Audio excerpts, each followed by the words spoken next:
예, 그 컴퓨터 운영제도 7번째 실습을 시작하도록 하겠습니다.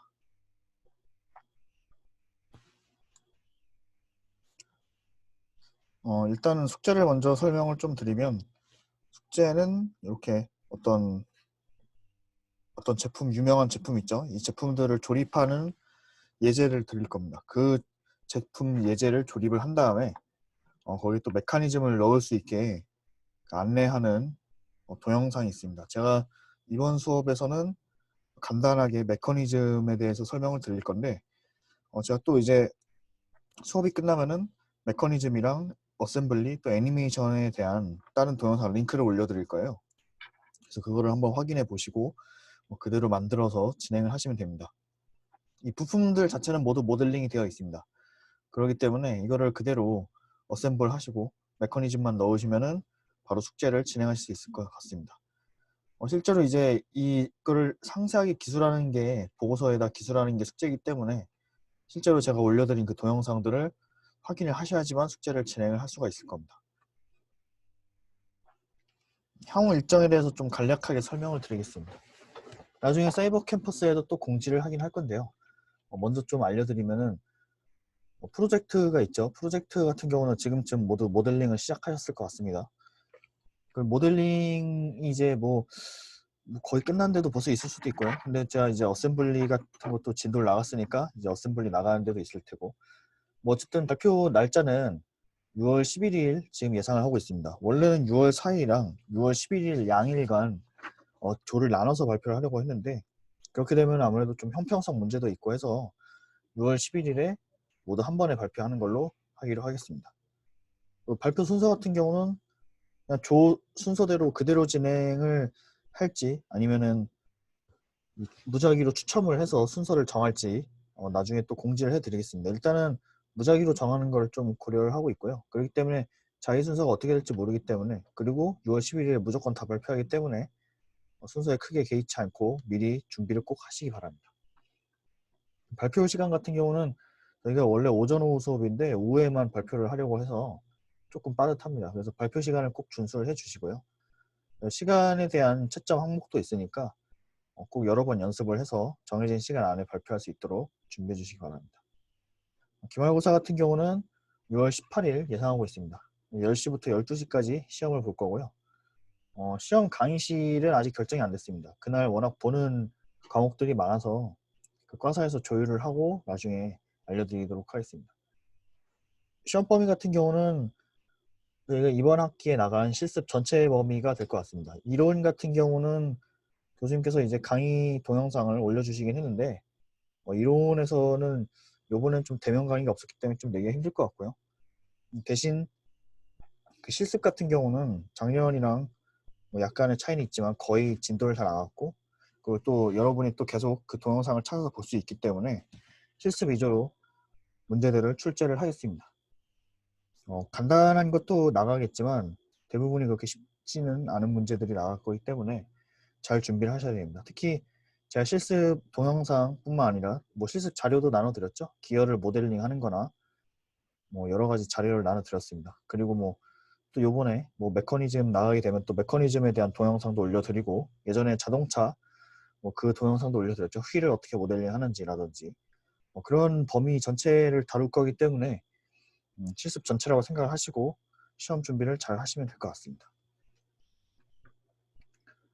네, 그럼 이제 본격적으로 또 실습을 나갈게요. 이번 시간에는 지난번에 제가 어셈블 때 만든 파트들을 좀 이용을 할 겁니다. 그때 삭제를 그냥 해버리신 분들은 아쉬운 대로 다시 파트를 만들든지 하시면 될 것 같아요. 그러면 뭐 어셈블은 뭐 여러분도 이제 다 기억이 나시겠죠? 그래서 새로 만들기 하면 이건 지금 파트 만드는 화면이니까 새로 만들기를 해서 컴퓨터가 지금 있었네요. 그래서 어셈블리를 클릭을 하고 확인을 누릅니다. 그럼 이제 어셈블 화면이 떴죠? 파트 만드는 화면이랑 다릅니다.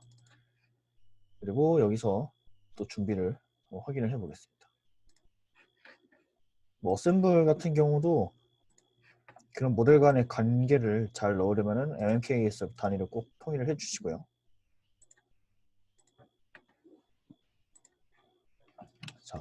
제가 지난번에 만든 부품 중에서 바닥에 구멍이 뚫린 부품이 하나 있었거든요.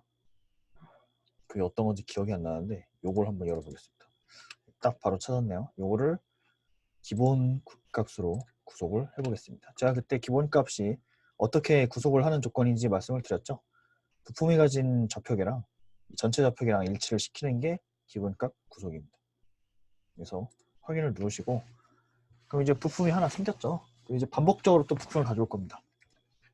어셈블 가서 지난번에 만든 부품 중에서 이렇게 생긴 게 있었어요. 약간 열쇠 끝처럼 생긴 거, 이런 부품 있죠.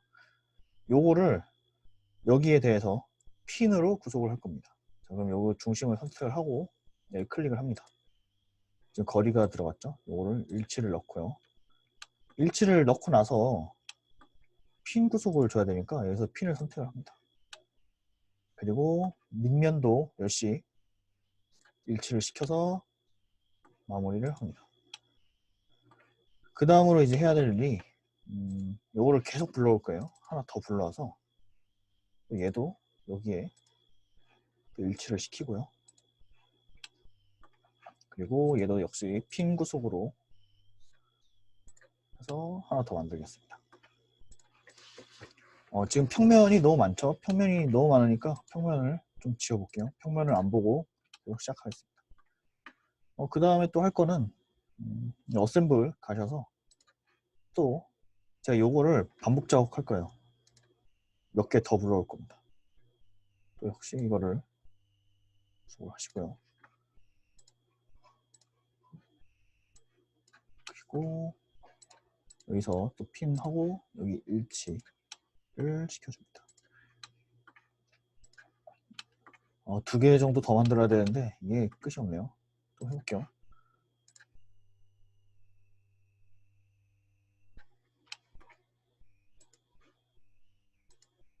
얘도 일치를 줍니다. 핀 구속으로 바꾸고요. 또 일치를 하나를 더 구속을 해야겠죠. 됐습니다. 마지막 하나 남았습니다. 이게 정말 쉽지가 않습니다. 생각보다.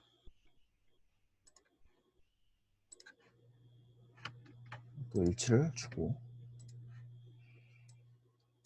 지금 이렇게 층층이 탑을 쌓았어요.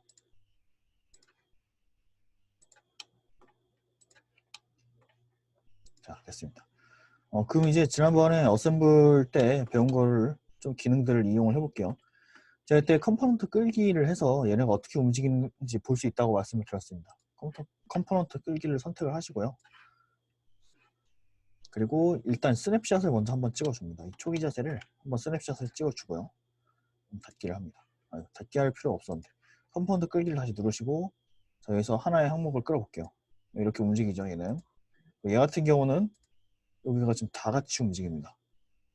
지금 축을 공유를 하고 있어요. 얘가 보면 다 같이 움직이고 있죠. 다시 이걸 눌러주고 원래대로 돌리고요. 자, 이제 메커니즘을 본격적으로 넣어볼 건데 제일 기본적으로 메커니즘은 대부분 기어로 정의가 되어 있습니다. 그래서 보시면 우리가 모델에서 지금 모델링들을 계속 했는데 응용 프로그램이라고 있습니다. 여기 가셔서 메커니즘을 클릭을 하세요. 메커니즘을 클릭을 하신 다음에 지금 이제 여기 보면은 연결이라는 게 있습니다. 연결이라는 거는 이 부품 간에 어떤 관계를 가지고 있냐를 의미를 합니다. 그리고 뭐 삽입 이런 것도 있는데 요거는 또 약간 어떤 역학적인 관계에 대한 거고 연결은 말 그대로 그냥 기구적인 관계에 대한 겁니다. 기구적인 것과 역학적인 것의 차이는 좀 나중에 한번 인터넷을 찾아보시면 될 것 같아요. 일단 벨트를 클릭합니다. 벨트를 클릭을 하시고 보시면은 벨트를 클릭했을 때의 특징은 다른 데는 선택이 안 되고 요 원통의 표면만 클릭이 됩니다. 아니면 안쪽면. 그러니까 원통의 어떤 껍질 부분만 클릭이 되죠. 벨트는 쉽게 말해서 이 둘을 어떤 밴드 같은 거로 이렇게 묶는 겁니다. 그래서 요거 하나 클릭을 해 보시고요. 그 다음에 컨트롤 키를 이 키보드의 컨트롤 키를 누른 상태로 여기를 또 클릭을 해 봅니다. 그럼 지금 뭔가 하나 밴드가 하나 생겼죠? 확인을 눌러 볼게요. 그럼 뭐 예상이 다 되겠지만 얘를 돌릴 때 여기 있는 애가 지금 같이 돌아가게 됩니다. 이렇게 지금 같이 돌아가게 됐습니다. 원래대로 또 돌리고요. 아까랑 또 다른 뭔가 모양이 생겼어요. 보시면은 이런 주황색들이 보이죠? 이게 회전축이, 이 회전축에 대한 지금 움직임이, 모션이 있다는 뜻입니다. 근데 이 모션들이 지금은 보면은 얘 돌리면은 다 같이 움직이잖아요, 이쪽이. 그쵸? 요거를 좀 다른 모션을 줄 수 있게 한번 만들어 볼게요. 실제로 여러분이 그 모델링을 하다 보면은 톱니바퀴를 엄청 많이 쓰게 될 텐데, 그때 이제 쓰게 되는 게 요 기어라는 기능입니다. 기어. 톱니바퀴를 보시면 알겠지만 두 맞물려 있는 톱니바퀴가 서로 반대 방향으로 돌잖아요. 그쵸? 물론 이제 톱니바퀴 종류에 따라서 같은 방향으로 도는 것도 있습니다. 물론 그거에 대한 설정도 여기서 가능하고요. 근데 일단은 그냥 제일 기본, 그냥 이제 여러분 이제 처음 배우는 거니까 제일 기본적인 톱니바퀴만 설명을 드릴게요. 여기 보시면은 기어쌍 정의, 아까 이 기어를 클릭했을 때 기어쌍 정의라는 게 나옵니다. 여기 보면 기어 1과 기어 2가 있어요. 그 일단 기어 1을 여기서 동작축을 선택을 해봅시다. 동작축은 이 전체 기둥에서 가장 밑에 있는 축을 선택을 해볼게요. 클릭을 하시고 어떤 방향이 생겼죠. 이건 회전 방향을 의미하거든요. 이거는 나중에 한번 본인이 직접 돌려보시면 될 것 같아요. 여기서 피치 서클의 지름을, 원래는 실제 톱니바퀴에 피치 서클의 지름을 넣으셔야 됩니다.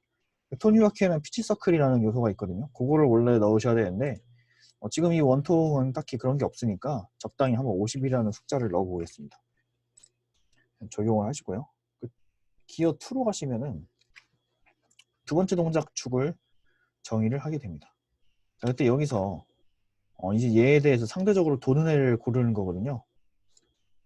얘를 보시면은 뭐 얘는 지금 관계가 뭐 이렇게 돼 있고, 그라운드랑 바디 이렇게 돼 있고, 근데 이제 기어 2를 뭔가 설정을 해야지 기어 1을 돌렸을 때 같이 도는 게 생기겠죠. 동작 축을 이 두 번째 단에 있는 회전축을 클릭합니다. 클릭을 하시고요. 보시면 또 안에 화살표가 있습니다. 이것 역시 회전 방향을 결정하는 요소이기 때문에 만약에 아무것도 선택을 안 하면 기본적으로 기어 1과 기어 2는 서로 반대로 돌게 됩니다. 피치 서클을 25로 입력을 해보겠습니다. 적용을 해볼게요. 그 다음 확인을 누릅니다. 자, 이번에 해볼 거는 또 돌려볼게요. 여기를 돌리면은 여기가 지금 서로 반대로 돌게 됩니다. 확연히 보이시죠? 서로 반대로 도는 게.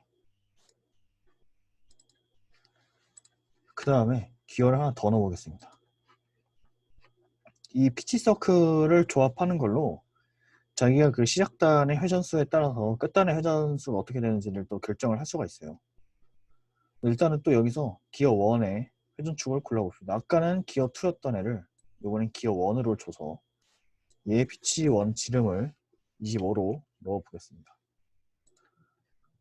그 다음에 기어 2에서 이번 세 번째 단, 하나, 둘, 셋, 세 번째 단이죠. 세 번째 단을 클릭을 하시고 여기 피치 1 지름을 12.5로 넣어보겠습니다. 뭐 또 역시 예상되는 움직임을 보여주겠죠. 근데 보면은 훨씬 빨리 움직이죠. 피치 서클 때문에. 피치 서클이 지금 점점 줄어들고 있잖아요. 그 다음에 또 이걸 하고 마지막 것도 더 빨리 돌게 한번 만들어 볼게요. 기어쌍 연결 정의를 또 하시고 기어 1 이번에는 요거를 선택을 합니다. 그 다음에 두 번째 동작축을 첫 번째를 여기를 요거로 넣어주시고 이걸 넣어줄게요. 여기는 한 5. 또 동작을 한번 확인해 보겠습니다. 그러면은 훨씬 빨리 움직이죠. 뭔가 밑에 있는 애들에 비해서 위로 갈수록 점점 속도가 빨라지죠. 이게 이제 피치 서클의 관계가 그런 겁니다. 실제로 뭐 모터가 빨리 돌 수가 없거든요. 그 한계가 있기 때문에 이렇게 움직임을 바꿔주는 게 있고, 또 그 토크라는 개념이 있어서 반대로 모터는 빨리 도는데 이제 마지막에 있는 거는 뭐 천천히 돈다든지 아니면 모터를 좀 천천히 돌려야지 토크가 세거든요. 토크가 이 모터의 회전 속도가 빨라지면 토크는 약해집니다. 그래서 모터가 좀 이제 살살 돌 때 나머지가 좀 빨리 돌게 한다든지 뭐 그런 식으로 할 때 여기 피치 서클들을 조절을 해주셔야 됩니다. 뭐 시계 같은 경우도 마찬가지겠죠. 뭐 초, 분, 뭐 시간 그 관계가 다 이렇게 피치 서클의 관계에 따라서 결정이 되는 겁니다. 지금 일단 이걸로 메커니즘에 대한 좀 간단한 설명은 마치도록 하겠습니다. 사실 메커니즘만 해도 여러분이 어떤 기구를 만드냐에 따라서 정말 엄청나게 많은 설명을 해야 되는데 그 모든 기구를 다 지금 설명을 하기가 너무 많습니다. 뭐 이렇게 회전하는 것뿐만 아니라 뭐 다른 움직임도 많이 있겠죠. 근데 그런 걸 구현을 하려면은 기본적으로 그 파트들을 다 구현을 해야 되기 때문에 그런 걸 아마 여러분이 프로젝트 하면서 실제로 응용을 해보시면은 적용을 할 수 있을 것 같습니다. 일단은 메커니즘에 대한 설명은 이것으로 마치도록 하겠습니다.